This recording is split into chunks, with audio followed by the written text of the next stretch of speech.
I'll use this opportunity right now to actually welcome Tom to the show. Tom and I go back to the early days I got into automation, and Tom was in it doing stuff, testing a robot out at our friend Austin Rabine's place. I remember meeting Tom, and yeah, looking forward to Tom kind of catching us up here. So, Tom, go ahead, reintroduce yourself to the audience, and let's get right into it. Hi, everyone. Thanks for having me, Joe. My name is Tom Yeshurun. I'm the CEO co-founder of Robotics. We are an autonomous layout tool for construction of civil engineering job sites. We mostly operate in solar and roads construction. I come from a civil background, so I'm not a robotics by trade. I moved dirt before doing this and paving highways. And I was very excited to take upon this challenge and help our industry to do things faster, better, more precise. Uh, and I saw a great opportunity, so took the risk and jumped on and tried to solve it. And here we are here Yeah, today. Tom, you bring something up right out of the gate. The only people that are actually truly solving problems in spaces are the people that worked in the space, right? Like Yeah, at the end of the day, there's all sorts of cool ideas, but if it doesn't actually help the actual worker using it, nobody wants to adopt it, right? that's totally true. And I totally believe that uh, the best founder is not necessarily the founder that was in the technology. Technology is a solution. It's not necessarily the problem. And there's a lot of companies who are building great tech, like, and then they try to find us what the problem to solve with it. But I believe that for a true solution to actually work, that should be driven by the problem in the customer and not by the technology. Because technologies are Absolutely. amazing, but if it doesn't solve a problem, then why even do it? Yes, absolutely. All right. So, the last time I had John, I know you were super focused on laying out solar farms, particularly the pylons, the bases that were holding them. Foundations, yeah. Uh, but I noticed, kind of looking some stuff up, and I feel like you might have built upon what you were working on the first time I ever met you. So why don't we just move right into that? Kind of tell me, catch me up from the 2 years ago. Yeah. Take us on the journey, Tom. So as I said, back in the day, we had our first Civ.gen, one mainly marking foundation of solar farms, and it worked well. We had some issues, we improved it. Now we have Gen 2 and actually 3 coming out as well. Uh, that's more rugged, more reliable. Because in the end of the day, if it breaks after 3 months, 4 months, it's work, downtime in the job site. It's the last thing you want our customers to feel. So we improved our product over and over and iterated, and now it's a very, very, very reliable, rugged machine, bigger, stronger, faster, more precise, with better hardware. Um, and that was very important because we operate in harsh conditions, anywhere from 120 degrees in the middle of the deserts to upstate New York when you are driving into snow or muddy Texas and Florida.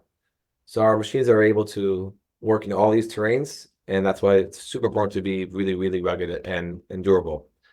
And as you mentioned, I came from road construction, not solar, not LNG plants, not data centers, not tree plantation. We also have robots being deployed on. Um, Wait, I where do you came have from robots being deployed on? marking vines and trees even. So Yeah, see, now hold on a second. I own a nursery, Tom. Why have you not talked to me? I could be using your stuff to lay my perfect rose, is what you're telling me? pretty much. Tom, my brother is gonna love to hear this. So again, There's a lot of time in laying that out. and actually in nurseries and also so what's this thing called? In agriculture, when you have these big tents that are, how do you call it? Greenhouses, Greenhouses. greenhouses, yeah, Someone reached out greenhouses, to us and greenhouses. is using us to build the greenhouses now also. So again, our machines are marking coordinates. They will mark whatever you want to mark. If it's a trench, if it's a sidewalk, or if it's a pile, or if it's a nursery, it doesn't matter for our machine. It's a coordinates. That's all it's doing. Um, and again, I came from roads. I used to pay surveyors a lot of money to mark our road construction, especially at nighttime road closures. It's chaotic. We don't have a lot of time to do the work, and every minute, every second counts. So let's say my job say it would take 30 minutes to do the layout before I can start even paving. With our machine, it will take 10 minutes, 5 minutes even sometimes. And 25 minutes out of 8-hour day of a shift, it's a lot of time. And de-risking, not opening the road on time in the middle of the night from a highway, you don't want that. You don't want on your conscious that someone, 20 people are going to be late to a work meeting because you did not open the road on time, or God forbid, it's also not safe to be on those road closures. So God forbid something will happen to one of your colleagues or subcontractors because it's dangerous to be there at night. So whatever we can do to be safer and faster in road construction is something that we hope to do. And we came out with a new product called Civ Dash. It's a smaller machine. It's a more compact machine. We took all the software that we've built throughout this time in the last 3.5 years on the off-road one and packed in this nice small box. They can pick up with one hand, drop it, and start marking lines and dashes, straight, curve, whatever you have on the job site, it will mark it for you. So I saw that you were marking curves, and there's some complexity to that, Oh yeah. and so congratulations on that. How you know how long did that take you to hone that in? I mean, a lot of people, they see the stuff, they use the stuff, and I don't know that they actually have an idea of how many hours it takes, sometimes to really get those things done, I wish it was hours. I wish it was days, and I wish it was weeks. We first started off with just straight line, just being able to stay within a straight line in a wiggly road that's being resurfaced or is not easy. But that straight line, to be within 7 inch of that straight line, driving at 3 feet a second is difficult. And then add to that the curve that may change from the curve can start light and then can become bigger, and then you have a radius and all these weird shapes that we see in the field. It's not easy, and there's a lot of math behind it, but also control of the machine. So we actually have to split our navigation stack to be able to all right, this is a straight line. This is my parameters. Wait, this is a curve. These are my parameters. These are the curve that's a stronger radius. These are my parameters. And also these transitions have to be smooth. You're driving right now in a car at 65 miles per hour and you need to go to 35. You're not like, boop, switches. It takes time. So you have to also make that transition. And every job and every blueprint is different. We find out more and more use cases, more and more scenarios that we have to evolve and learn from it. So it's changing, it's adapting, it's evolving, it's improving. And we're going to see more and more asks to solve problems with our solution, and a lot more challenges actually in the data side of things, because they don't have data a lot of the time. Parking lot striped, that's it, striped. We stripe it, no blueprint, nothing. What do? We have to help them find a solution. So, and just to take the listeners back, so, I remember when we met, and this was, mutual friend of ours, Austin, was looking for this for the striping, so obviously there was a need to do something like this, and you were working on it. But are you still just leaving marking it? Because I mean, a lot of people always, and maybe this has evolved farther than I thought, but a lot of people always want to see the final outcome of the solution, but they never actually look at the layout, right? The amount of time it actually takes to lay things out. The painting part is likely the easy part compared to the layout. So are you focused on layout, or are you doing both now? Look, at some point, The layout and the final outcome. At some point, we will do both. Right now, we're sticking to the layout because there's no point doing both if you're not doing it correctly. Yep. So the last thing I want us to stripe, and then Joe will call me saying, Tom, no. So before we actually stripe it, we need to make sure it's damn bullseye from the software standpoint. Because worst case scenario, if we lay it out a bit off or a bit wrong, and we're lucky that our customers are trade individuals. They know what they're doing. They will not do the striping based on that. Just if it doesn't make sense, it doesn't make sense. They'll stop. They'll think. Yeah. They'll react. So once that is completed, and we're very certain that our solution is mature enough to be able to do the actual striping, we'll add 5-gallon tank and an aerosol pump and just spray it. But we don't want to do that until again, we only released this out for beta customers 4 months ago, and we're still learning. And this classic highway jobs, easy peasy, done, no problem. Airport jobs, easy peasy, no problem. Parking lots, when you don't have data, it's a nightmare. And that's where there's more challenges. And soon, actually, which is even more interesting, indoor parking lot as well. We'll be doing.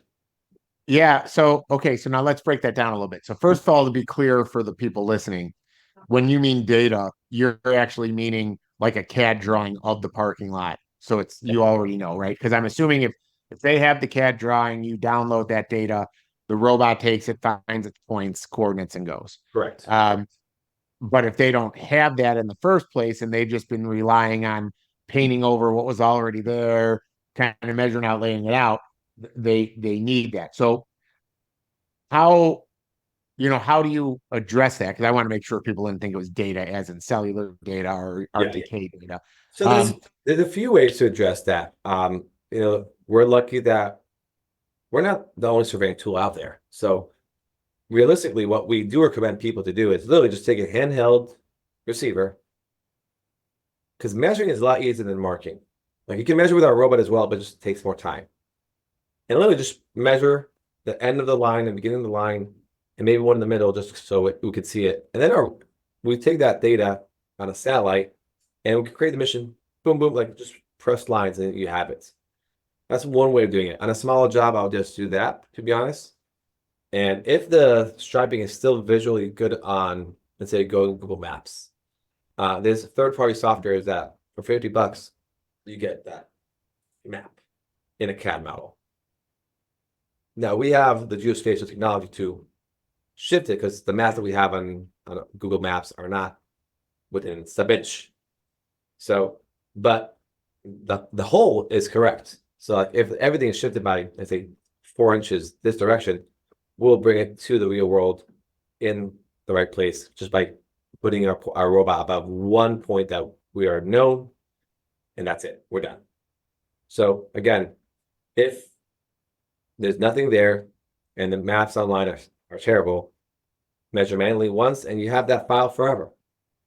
So when it's an O&M contract, you have to restripe every year or two, depending on the terrain and the conditions and the wear and tear. You can do that next year without doing much. And now it doesn't take that long. You'll be surprised. So now, do your people? Because I'm looking at the parallels between what you're doing in the landscaping space, and one of the obstacles I really had to get over was when we were doing automatic mowing. I had to get away from the 1 year contracts and do like the 3 to 5 years to put all the initial input time to spread it out. So basically, if you're a contractor that wants to get this, and an objection might be, well, by the time I do all the data to get the map, I might not have it again next year. But at the end of the day, like, how are people overcoming that? Are they given graduated pricing, or giving them like, I can guarantee this is my price for the next so many years? Like, how are you or are you even getting involved in that with the contractor, or are you just letting them do their thing Look, we try to stay away from that, to be honest. And our business model is very straightforward and very, it's not cheap, but they get the return on investment really, really quickly. So for instance, they can buy the machine or rent it. And if they use it a lot or just once a week, that's their decision to make, not ours. Yeah. And we have customers who use us every day and working thousands of points and see tremendous value. We have customers who use us every other week for 2 days and they see tremendous value. It's more about what the pain that you're trying to solve and how we're addressing that value. So I don't, there's not like a set thing that it's bothering them or requiring them to do that additional steps, but it's all about how to do it today. Because if to do today with surveying equipment today anyways, it's not any different. But if they're doing it today by just pulling tape, we're competing with tape measuring.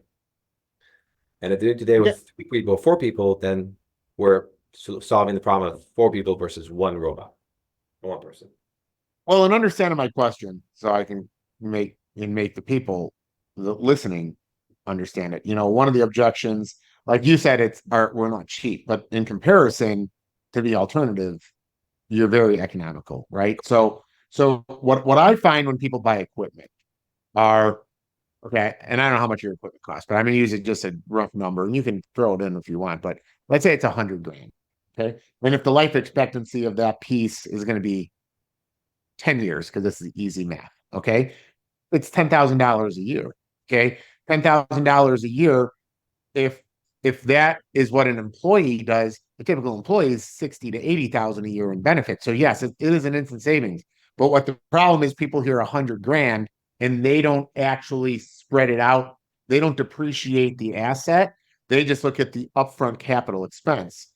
Um, and so what I'm finding in the space, and you already just said it, Tom, is you can buy it directly or you can rent it. What I would assume is the people that rent it are the people that actually have issues, or not issues, but trying to figure out how they depreciate or spread it out, or they're worried about the technology changing and being stuck with something old, versus the people that are like, yeah, this is a no-brainer, right? Now I asked kind of how I asked you the question was because let's say you're a smaller parking lot person that's listening to this podcast and you're like, yeah, that's going to be that expensive. That technology will be too expensive. I win a contract this year, but I might not get it back next year.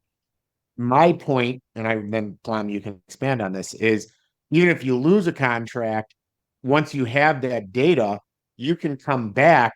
And if you can come back and win it, you have a leg up because now you got the machine that marks it best. Yeah. Right. Yeah, for sure. Look, we offer a mixture, like I said, of rental and buying it. And most customers who actually start renting are the one actually to buy it.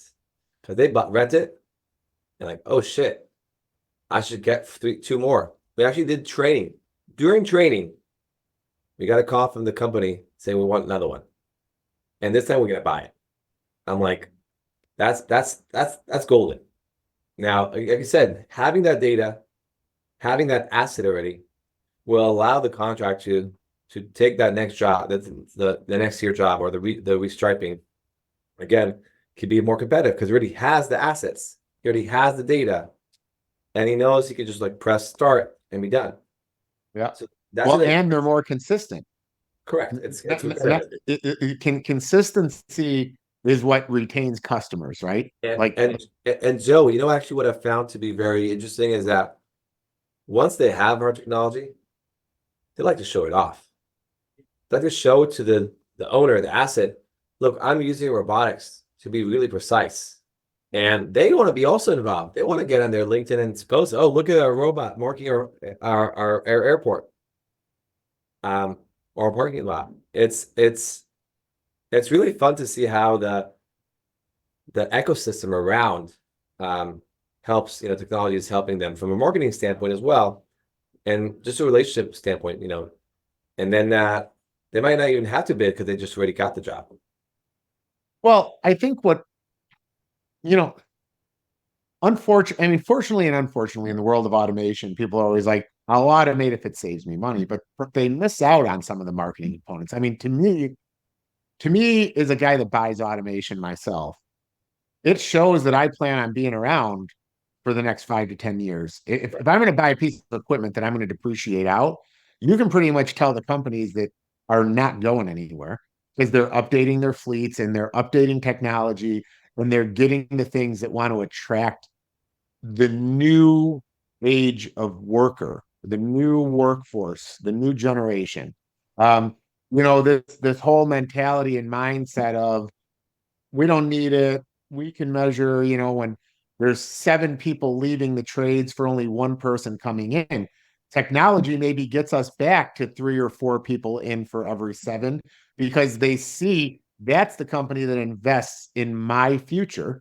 And my future is brighter and easier because the company's willing to invest, right? Yeah, it's funny that you say that. Yeah, in surveying profession, the numbers are not as bad. For every three, only one joins. But what I found actually very fascinating is that, we live in a world that people jump around from company to company sometimes, especially in the industry that is very competitive because it's hard to find talented labor in this space. we found that we had a operator at a company that moved to a new company that doesn't have us. And a few weeks later, they had us also. Because like, guys, I've been using Civ for the last 2 years at other organization. It's amazing. Why the hell we have 8 people doing layout here when I could do it with just myself with a robot? And then Yeah. that was it. Now it's good and bad because we also have some scenarios where our champion leaves the organization and no one else picks up the slack. So I can't just say it's a benefit, but it does help us expand to other companies that never heard about us, but also attract talent using technology to show that they're on the top of the game. They care about bringing new talent in. It's a competitive market. They need to do whatever they can to bring talent in, but also retain them. And this brings me to a good point because it's amazing. Our industries are different, but they're really parallel, right? It's technology just in different spaces. And yes, anytime I'm in golf or landscaping, if somebody leaves and goes someplace else, they instantly want that technology there because it is better. It's consistent. Uh, they know what to expect when you mix technology into the fields we're in. You already improved their life. You already proved the way to do things. They can't go back. Are you going to go back Correct. to your regular phone that's not a smartphone? Never. I Never. can never imagine using a trackball on a I BlackBerry. actually saw someone with a trackball the other day. I'm like, what are you doing? I seriously, dude, I remember having to hit that thing because a little piece of debris. At the time, it was the greatest thing ever. But now and on, that time is over. But now going back to what I was going to say is, it's like you almost have to. I don't want to call it damage control, but if that champion leaves, I call them the ambassadors, leave, you almost have to make a phone call instantly and like basically tell the company we need to identify the next person. I need to come out. I need to offer you a retraining because that is where the kind of Pandora's boxes get open with technology because the rest of the team just relied on that person, right? Yeah. So, you know, I think it's funny you bring that up, and it's important for anybody listening to our show to realize to not feel frustrated when that happens because it's actually a testament to the technology. It's almost like the police officer with their canine companion, Yeah. right? With their So handler. what we try to do is actually during training, yeah, we identify that ambassador, but we try to make it a team ambassador of ambassadors because we live in a world that people may move companies, organization a year later, 2 years later, 3 years later. And a lot of these talent, actually, the operators themselves are not even like company employees. So we have a customer who, hires talent locally through a third party, HR. And those individuals will go to another organization in a few months. So we need to get the field engineers involved, the operators happy, the superintendent's happy. So we have a group of individuals that have different inspirations, different needs that we need to address and make sure they're all happy. Because if one of them falls, the others will still want this. But if the likelihood of all of them falling is very unlikely, especially at once, unless the job is like crashed or trashed or I don't know, a meteor just followed them. Yeah. All right. So to make sure I'm doing you justice here so that this can get shared out and people can understand, what it is. So let's say one of these champions are ambassadors, okay? And let's imagine you're training me to be your ambassador. So I want to get one of these things going on any job site. Okay. Yeah. I take the piece that you said is like looking up one hand suitcase, boom, put it down, open it up, turn it on. Up for my YouTube people. He's bringing it out right here. Wow, he's one arm in it. Yeah, it's pretty simple. Um, so yeah, so anybody listening that didn't get a chance to see it, looks like it's what about 36 by 36 roughly size wise. It's just not even 26 by 26 and about 30 pounds. We actually fly with Uh, it. okay, so there you go. So that's what the tool is. So now, how do you get these data points into the robot? Like what's the time to take it out of a vehicle and start letting it do its thing? Walk us Awesome through that. question.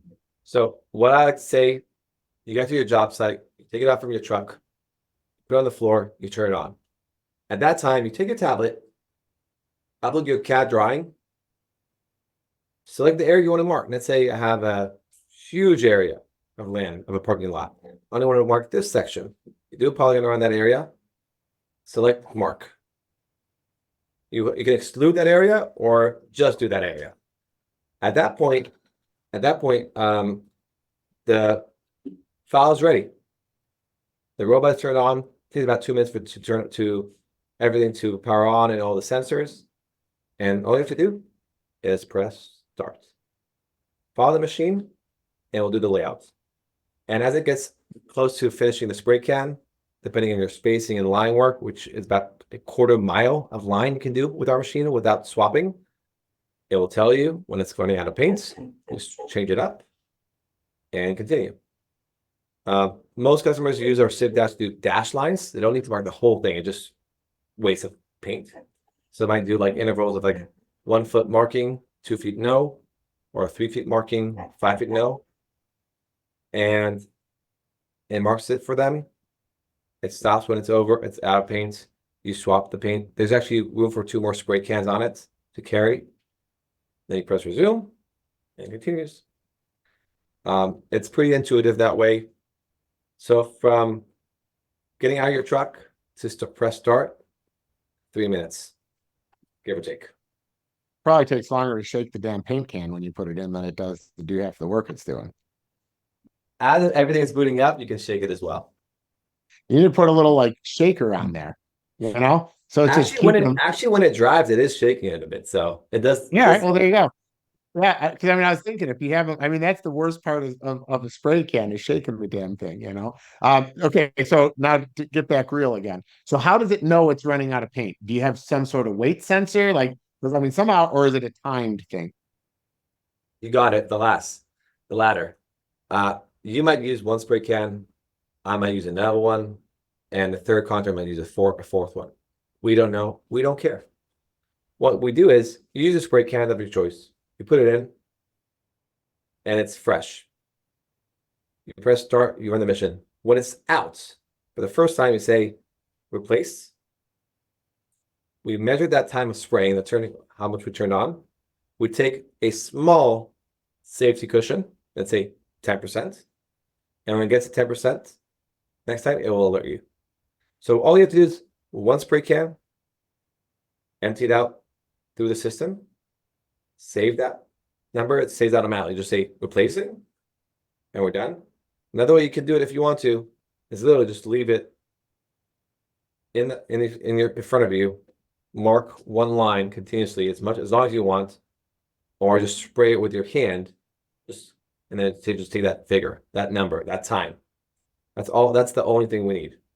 We don't care if it's a Rust-Oleum that's mega size, which is a bit this big, or the 2X one, or a chalk one, or a water-based one, or a solid one, or if a different brand, a Tyker one, or whatever, Roll, whatever you use these days. It's just time. And if you don't want the feature, just disable it. That's also fine.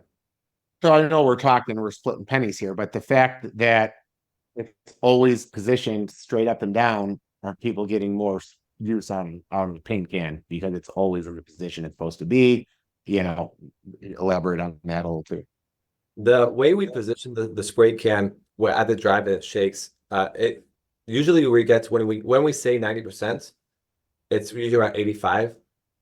So again, we can change that figure, and it's not like you're out of, you're not done. You can still use it. We're just alerting you. Beware, it will run out. Be on notice.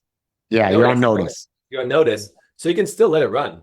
It's not, the robot not gonna stop. Say, I'm not moving, which we do have a feature for that for quality. If the RTK is not good, we don't drive, we don't mark, because the last thing we want us to do is off.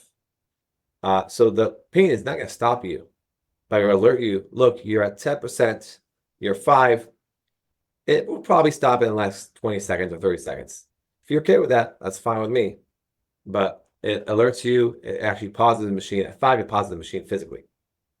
And then you have to press resume if you want to, because you can just ignore it if you don't want to. So you brought up something else that I want to elaborate on, because you brought up that you can pick quadrants for it to spray, right? And I think to myself, like, man, if I'm a big operation and I've got multiple people out there with the actual push marker once it sprays, it, correct me if I'm wrong. I mean, if you have a few machines on one site, you could pick quadrants, let those three machines pre-mit layout, have one person watching and then somebody following right behind and actually doing the marking if you got to turn it fast, like overnight or something, parking lots shut down, something shut down. You only have a short window after they do seal coating or fresh Correct. pavement, right? So do you see people doing it that way yet, or are they still in like, we'll do one for now and then go from there? In highway, we're still at one, but because we're so much faster than the actual, like when striping, you literally push it and walking with it. Like our speed is a bit faster than the striping paint because you're not supposed to go more than 2 feet a second from most paint jobs. Um, so that's kind of like as long as we're faster than the person behind us, we're good. Now, have they used this for multiple at the same time? Not yet. And again, we haven't done a lot of parking lots at this point in time. We've done mostly highways and over there at night closures. They're like there's one paint striping machine that just waits for us to give them that green light. And actually, they do it when they close the highway, the robot's already striping, like because it's the safety truck and the robot are side by side. So they're actually not even waiting for the actual road closure to be done. As it's closing the road, they are putting the machine out there without an operator because the operator's in the vehicle watching the machine, and they just continue working. So So Tom, when it's over, sorry, go ahead.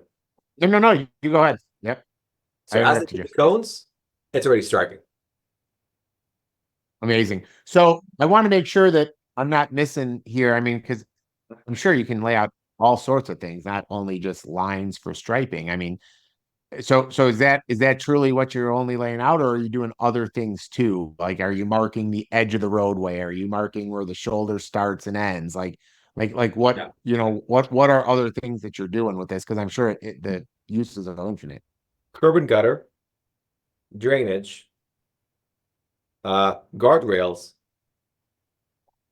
offsets from the left lane, right lane, all these things with offsets. I don't know why everyone needs all these offsets all the time, but there's offsets, stop signs, even like stop lines, even the letters for the stop.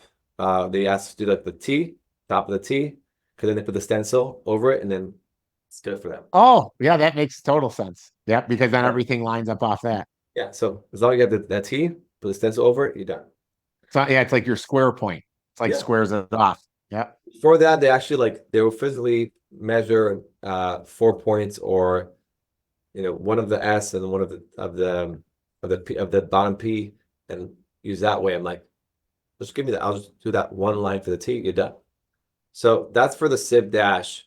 Again, oh, and actually, last but not least, underground utilities. We have customers in the road construction industry that are doing road improvements and they're digging. The last thing you want is to hit that fiber optic cable. And it's really funny. Usually that's the same one that they installed. So I'm a contractor, I install it, and I don't overlay it later because they have to open it again afterwards sometimes for certain tasks. And they cut the product that actually installed. So they use us. We have a customer who's using us literally every week just to restripe underground utilities that were there before and that they installed, just to make sure that visually they don't cut things that should not be cut. So I mean, all this is amazing. So your first gen stuff that you were on 2 years ago, I mean, is is it all changed, or are you still running those machines the Oh way no, they are? no, Because they were yeah, much bigger, and I feel like they need to be all terrain for the sport they're doing. Yeah. So you still have the big daddy there. yeah. So actually, the one on the left, that's our first Civ dot in the market. Our customer upgraded to the newer one about 3 months ago. So that's still a memoir. Uh, the Civ dot Plus is what we have here. It's our flagship machine. We have close to 100 machines of those already deployed by communities with anyone from 1 to 12 robots. And the Civ Dash is a fairly new product. We only have a few units out there today, and we have 20 in production right now to address the growing need.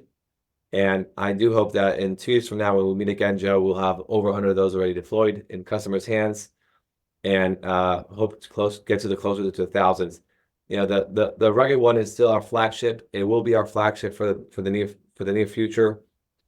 The value is greater, the pain is greater, and the automation need is higher. I'll give you an example. You mentioned that construction and agriculture are very similar in some ways.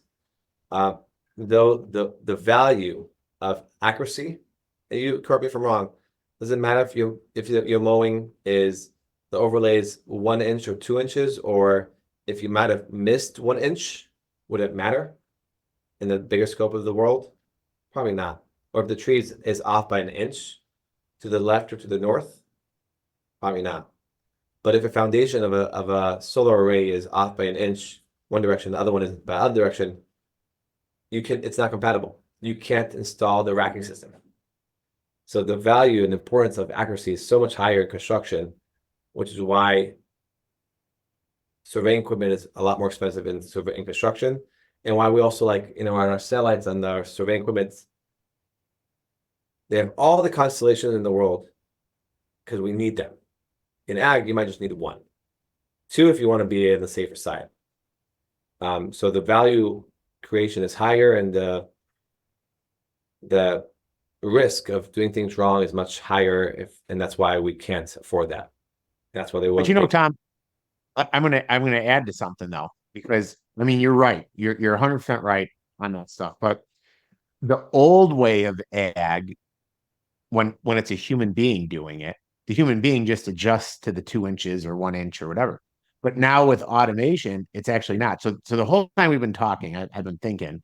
It's one of the reasons I do the show is because the show really makes me think a lot. Every time I talk to somebody like you, it's like you take two great minds, and it's never the sum. It's not a sum of two. It's like a sum of 10 when this happens. And so like I'm thinking, so like I'm doing all these golf course installs right now, right? And we take all this time, we make these really nice maps. Okay. And then we hand the map to a technician, and he has nothing to point it out. So then they're walking around. And now, I'll put this out there for you. It's like I can take one robot and mow a fairway and mow a rough. Okay. But if I'm off a foot, that's a mohawk. And I'm going to make that mohawk every time we mow, because when they made one map, they're a foot away from the other map. And now you're adjusting data points and you're messing with it. But it's like, I look at what you're doing and I'm like, shit, OS might need one, because if I could take and make a map, and actually I have a girl interning for me right now, she's a civil engineer. And if I could have Grace start pre-making maps for the robots, and then we come out to a golf course and your machine is just like pop, pop, pop, pop in little lines. And now my technician, who's got to take and actually physically walk the robot, because that's like you record your driving and then you do everything in between. We just follow the dots. So now the technicians show up. There is no like, oh, I'm getting here and getting. It's just like boom, boom, done. Yeah. So there is like a value in any space that's going to automate, because the layout becomes the most important thing in all the spaces, because there's no way to just variably be like, well, that tree's kind of moved now, so we'll just move this over here, and aesthetically it's pleasing. I'll give you an example, and the way that I'm saying this, again, nothing, I love ag. I love ag tech. I think precision in agriculture is super important for our future. But I'll give you a real case scenario. We are selling the Civ dots for about 80 grand. The base one, not even this one. And we had a customer in the agricultural world doing tree plantation, and he was barely willing to pay 40 for it. I did not make that sale. And that was a hard sale. I want to, the value that we're creating, again, and the importance there for them. He was doing tree plantation, say even in 2 inches, 3 inches, it doesn't matter for them. As long as it's like straight, who cares for them? Yeah. But on high value, and again, Now you're bringing other automation in the loop. So that's not a typical one, because if you're relying on our data to do what your robots do well, that's higher value than like, okay, then because they're gonna drive and like spray the hell out of all these trees anyway. So that's not gonna change the way they work. So there's definitely value um, in these robots creating data that's reliable for the next one to hop on and continue his work. And I do see that chain reaction, which is important for good and bad, because if your data sucks, the robot's gonna suck. And that's the Well, one and that, listen, I mean, Tom, the value for me is okay. It's like, look, my industry stuff. I mean, I almost am trepidatious to say it out loud, but the whole point of having the podcast is to move the industry forward, right? So it's like, okay, no one wants to interrupt the golfer. No one wants to shut down traffic. Okay. Like at the end of the day, it's what does automation actually do? It inconveniences the public less. Right. right. So I always get a kick because a lot of people that are not into space will see a robot and be like, why do we need that? Whose job is that taking? Whatever. And it's like, this is a simple answer. So that you're less inconvenienced. If the public saw automation as every person would be behind it, right? Correct. But there's this mindset that you got to overcome, right? So now I look at it and I say, where's it AOS's value add? Well, the value add is if I could have someone go out at night with your machine and map out if I know because I don't want to paint up the whole golf course, right? But if I know my technician's going to do 2 holes tomorrow, okay, I use a water soluble paint, right? I paint those 2 holes out. Technician shows up in the morning, just hits the ground running. Okay, boom, we get done. Now we pre-lay out again. So yeah, I mean, it's like such a value. I mean, I seriously, I'm practically telling you, I need to try to figure out how to buy one from you. We got to work on that together, figure out how to put in the data points because this is the stuff for a guy like me that basically is the way I've gotten in automation now. I used to say I want it all. I want to get it all. And now I realize, no, I really only want the 10% of people that want the best automation company in the country. They, Yeah. if they're cheap, like the guy you brought up, I'll only pay you 40,000 for it. Okay, well, if you don't see the value yet, you will one day. You just don't see it yet. I want the people that see the value today in what guys and girls like you and I are doing. Yeah. And when you layer in technology, that's where you really start to differentiate yourself from the posers. The Yeah. people that are kind of in it, toe in versus like this is our company. For sure. It's funny that you say that because we get inbound, like I said, from different industries sometimes. This other day we got inbound from a mining company for blasting open fields. Fine. Yeah. We got inbound from like I said earlier for Depreciation. We actually end up closing one sale for that. We got inbounds for grapevines because they need to have those rows perfectly lined up. Uh, we have all these use cases that are coming up to us, but the question is, in the end of the day, how they perform today, how much they need it, because you're not going to automate something that is. We had a customer reach out to us. Yeah, I need to do I don't know, 10 acres. That's like 1 week. You won't get a machine for 1 week. I won't even Mm. rent you a machine for 1 week. I don't need that. I don't need that because the next one is like we don't have much robots in stock because we shipped them out for 6 months. Uh, Yeah. so it's that like in the end of the day, we need to find, like I said, the right organization that need it for a long time, that see the value today and not, oh, it's cool. I just want to play around with it. The moment someone says the word cool to me about our technology, I'm like, that's probably not going to go much further. Yeah. Think as a tool, it's in their toolbox. And I had a customer lead another week is like, I see this. I know I'm gonna get 2 of these to put in my surveying crews as their tool in their trucks. That's the kind of customer I want to have. Yeah. Well, yeah, because that's a long-term customer. And then that's the type of customer where, you know, right now in our space, there's so much paralysis by analysis because people see technology coming, but then they sit and they want to analyze who's got the best and when's it going to change and what can I do? And it's like all the time you're sitting on the sideline waiting, you're actually just costing yourself productivity Right. and marketing time because the person kind of like myself in 2016 when I was using random pattern robots and everybody thought I was crazy. I was just getting market share, right? And now I have robots that are precision RTK, but I already have that customer base. Yeah, you're hitting an interesting topic for me. In solar, we're in a great position.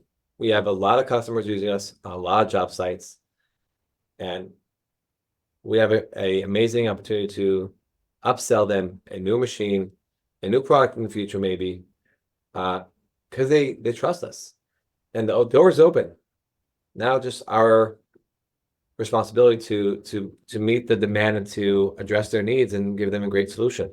If it's, you start with mowing, then you probably do also, I assume we were also collecting the balls for them already, right? Yeah, we're collecting golf balls. Now we're washing the golf balls, and now we're collecting, vacuuming, scrubbing, washing. And it's all stuff like this, Tom, where it's like, I meet Phil Sear with AMS. He has the solution to wash the balls, and like even like I said, on the show with you today, it's like, okay, now that I'm getting into golf, and I do believe we're a leader in golf automation, again, another space now we're leading in, but it's because of putting together relationships like this, Yeah. because everybody else can kind of come out, and then there's another value to the pre-layout to make sure a superintendent is like, oh yeah, no, that's where I want it, or no, no, no, no, no, don't put it there, I don't need it there, or, oh no, it floods there, it's like you you don't have to rework things, and this is the whole thing that makes me passionate about the show still, is to get people to actually, instead of trying to wonder, well, can I afford this, and how much is it going to add to what I do, and how much is it going to save, I go back to where everybody always misses the small value adds, that the would my technician be much happier to not walk off a golf course twice because they have to move a map? Absolutely. Um, how much extra work could I schedule in a week because somebody doesn't have to lay that out? Mhm. These are numbers that no one can actually measure yet because it's not measurable because this technology didn't exist a decade ago, or 2 decades ago, so yeah, it's sorry, I got off kind of on a rant, but this is, I get excited about this stuff. The it's already been we're almost an hour in, so I want to make sure I didn't take us off on a tangent. I want to make sure that anything that you're doing is getting covered. So did we miss anything, or any projects or cool stuff you've been working on, or has this been your focus? Like It's been a exactly. focus. I will say, since the last time we chatted, um, we released our Civ dot model, which was the first one that just did spray paint, and our flagship today is actually our Civ dot plus. So the robot net say stops within 2 inches, and we have a robotic arm that basically compensate for this for the missed accuracy of stopping, and then pinpoints in there on the ground with a laser pointer, with taking into account the tilt as well, within 200ths of a foot, 5 millimeters to 8 millimeters, depending on where you are in the world, but between 5 to 8 millimeter accuracy. It's less than half of my finger. We show on the ground where to put the marker. When we compare ourselves to traditional surveying equipments, using a better surveying equipment like a laser and not GPS, RTK, we found that our customers found, not even us, that when we say, let's say 300ths of a foot, we are within 300ths. And when the manual survey says we are within 300ths, they're within 500ths, half inch. The fact that we are more precise allows the actual construction work to have a bit more leeway, more room for error, because in the end of the day, construction has some tolerances. And the tighter we are, the more room for them to make their, I don't say mistake, but to work and to stay within the tolerance that are allowed. And one of our customers actually showed this. Without us, they had about 5% of in the QC that were off. In general, like out of the tolerance, they had to do some minor adjustments or some fines. With us, 1.5% alone justifies the cost of the automation. Forget about all the savings on top of it. Forget about the shortage of labor that we're helping solve and attracting more talent, we spoke about earlier today. But that alone, the quality is super, super, super important for them. And that data but they had less headaches to deal with, less issues with developers. Just like, what do we do here? We have to get engineering involved. How can we adapt to this? Why? Let's just get it done right the first time. Let's not have that mohawk that you described earlier the first time. Yeah. And like troubleshoot that later. And that's where I think, we are blessed to have a great team of developers and great technology and great customers who give us feedback to improve it and make it a solution that just address the need and get the job done correctly, and not need to worry about quality issues that may arise in the future. Yeah, no, I mean this is all great. And I think that this is why it's great for me that I could bring someone like you on that's been on before because you know if someone's in the space, they're going to have to evolve to what the consumer's looking for. And I'm so happy that, and I'm saying this genuinely from the bottom of my heart, that I was able to kind of see you taking feedback from a team of people. I was fortunate enough to just get invited there and actually meet you. Otherwise, if Austin didn't know I geeked out about this stuff as much as you, we would have never met each other that day, you know. Yeah. But to see kind of that you're evolving and you're seeing the needs in the space because this is what it's all about. Like I said, I'm sitting here, my brain is just going, thinking like all the things that I can do to bring you into golf, even down to like when we come out in spring and we want to lay out a robot, I actually have to ask the superintendents to cut their fairway first. And I can tell they just kind of wing it. It's like the only time a golf course is the way that the designer designed it is when they grow it. And then eventually over time, fairways get larger, they creep in, all this stuff changes. And it's like, it'd be pretty cool for me to say to a golf course, hey, AOS's value add is give me that original CAD drawing, and I'm going to go out and lay this stuff out. And I'm going to show you how your fairways look when it was designed It's because funny. there's so much creep, right? Think about it. Think how cool that would be. You I don't know? think I don't think I even told you this, but wow, this is like 2 years back. We actually got an inquiry asking us to do mowing back in the day, and we actually did a small project for them, and we got it to work. So we took our navigation, put it on the mower, an off-the-shelf electric mower, and it just worked. And today, actually thinking about it sometimes, we have jobs with vegetation, and we just thought about like, look, we're marking in the back, maybe just cut a bit in the front. Then when it gets reaches the back, it's already clear. But when I'm thinking about your use case, like, hell, I'll just tow your mower and just turn it on. Well, see, so now here though, that's the thing. Some of this stuff there are just simple marking wheels and marking tools. So you actually could, like we could actually figure out how to put that that honing beacon that we're marking with, just connect it to yours and let it go. Yeah. So yeah, you're absolutely right. And then even when you're looking, it's like we had the other day where a homeowner was really pissed off because we marked on their yard and we were like, listen, my guys just installed to where the guy was mowing. Like your neighbor mows your yard. She's like, yeah, when he mows it with his mower, it's fine. But now that it's your robot, I don't want it on my yard. Okay. But it's like, and then I work with my friend Joel from Deep Lawn, and he does the map measures because he knows where the pins are. And it's like, man, if I overlaid the pins with you, it's like my technicians would just get out of the car, boom, boom, hit the button, it maps. When we're done, the Yeah. technician can actually be interacting with the customer, teaching them how Right. to use the app while the thing is basically getting installed. So yeah, seriously, man, we are going to we're gonna have to set up some time. I'm gonna have to take you on a golf course. I'm gonna have to show you because I'm I need to learn how to being do genuine. golf first. What's I'm not that? a golfer. Back where I'm from, there's no golf, so Yeah, well, so listen, this is perfect because we can learn together and then bring that in here, sounds like a plan. So all right, well, listen, we're an hour. Ironically, today I actually have to stay on time because I actually fly back to Florida tonight. So I got to catch a flight here quick. So um Travels. so yeah, so I think this is great. Rounds us out right in an hour. Tom, you already said in 2 years we're gonna do another one. Sounds like a So plan. Happy to be here. all right. Thanks for having me, and keep on the great work with Automated Success. It's great to listen to the podcast and see how amazing founders and entrepreneurs like ourselves are helping our industries to do better. Yeah, thanks, Tom. I really appreciate that. sometimes I wonder if it's even worth my effort and time. But hearing you say that, it gives me the wind in my sail that I need to keep rolling, So, Keep rolling.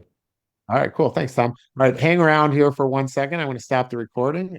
For everybody that listened today, I hope you loved it as much as I enjoyed spending time with Tom. And if you have any questions or comments, reach out. Actually, Tom, how can people get a hold of you? Website, anything like Our that? website is the easiest way. You can see our products, you can see our offerings, you can see some videos, more details. There's a form that you can fill out, and if you want to, you listen to it right now, you like what you hear, or just email me at tom@saverobotics.com. Keep it simple. Try not to spam me, please.